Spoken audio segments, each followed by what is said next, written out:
So here goes nothing. So hi, I'm Amanda. I'm not just Chris's friend. I'm also an animation history nerd. I'm here to tell you a little bit about, I'm here to tell you a little story about how the sense of place shapes, infuses, and informs the animation that's created there. Strangely, I've not found a term in film or art that actually covers that, but in wine it's called terroir, so that's what we're going with. This is a tale of animation history and geography that touches on labor disputes, censorship, intellectual property theft, art and commerce, Jim Crow, selling out, and trying to be successful in someone else's vision of success versus being yourself, and why it's a cop-out. It's in retrospect, it's kind of obvious that New York City would be the birthplace of US animation. You have the best and brightest newspaper cartoonists at the turn of the century coming from around the country moving there. You have the center of vaudeville, and you have the density of burgeoning movie halls unlike anywhere else in the country. Winsor McCay, the Scottish-Canadian kid from Michigan, is actually the biggest deal in cartooning at the time. But instead of just resting on his laurels, he starts performing on vaudeville, doing chalk drawings as entertainment, like sketch notes. He invents a technique for creating flipbook frames and putting them on film for a vaudeville number where he interacts with a dinosaur. He doesn't patent any of this, so a total scumbag called J.R. Bray steals all his techniques, patents them, hires a whole bunch of artists to learn the techniques, including a guy named Paul Terry, who later founded Terry Toons, and two weirdo brothers named Max and Dave Fleischer. By 1920, everyone who learned under Bray quickly takes off because he's a jerk, and they start their own animation studio nearby, which makes New York City the center of animation as art. Think Silicon Valley times 10, but with a lot more morphine. But not before Bray's success also inspires two kind of dopey Kansas City-based brothers named Walt and Roy Disney to make their own animation studio.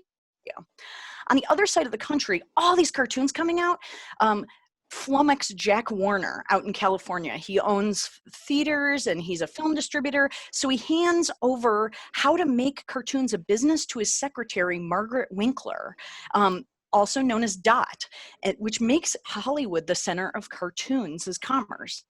So by 1924, Kansas City animation scene has become the Hollywood animation scene with this reputation for a more kid-focused, waspy, Midwestern fare from its Kansas roots. That's white Anglo-Saxon Protestant. If you're one of them, sorry. But the New York animation scene is inspired by jazz, working class life, lots of opium, tons of weed, as well as the ability to use the music libraries of their distributors. So Max Fleischer patents a number of techniques, including rotoscoping, sing-along technique called Follow the Bouncing Ball. And yet, in 1928, Ub Iwerks, working for Walt Disney, invents a mouse that whistles. Walt, who's a savvy businessman, markets Steamboat Willie as the first synced sound animation picture, even though both Paul Terry and the Fleischers have had successful sync sound in the market. 1930, this is our bad guy, a Presbyterian elder, former chairman of the RNC that got tangled in the Teapot Dome scandal, and the head of the motion picture distribution trade group, Will H. Hayes, boo hiss. He's from Indiana, and he releases a set of standards known as the Hayes Code for the movie industry. These are rules around sex, crime, and race on screen, and their attempt to get the film industry to regulate itself against the corrupting influence in driving the loose morals of the jazz age. At first, he focuses on live action, poor Mae West, and are just a code of optional recommendations. The Hollywood studios like Disney and Harmon Isling, also staffed by former Kansas City animators from Disney Brothers, they don't have an issue. They already were steeped in Midwestern wasp mentality and cutesy animals and happy-go-lucky everything. And in fact, sometimes, ooh, good timing, their overt racism rooted in the minstrel show tropes that got them great distribution with the increasing number of movie theaters in the South.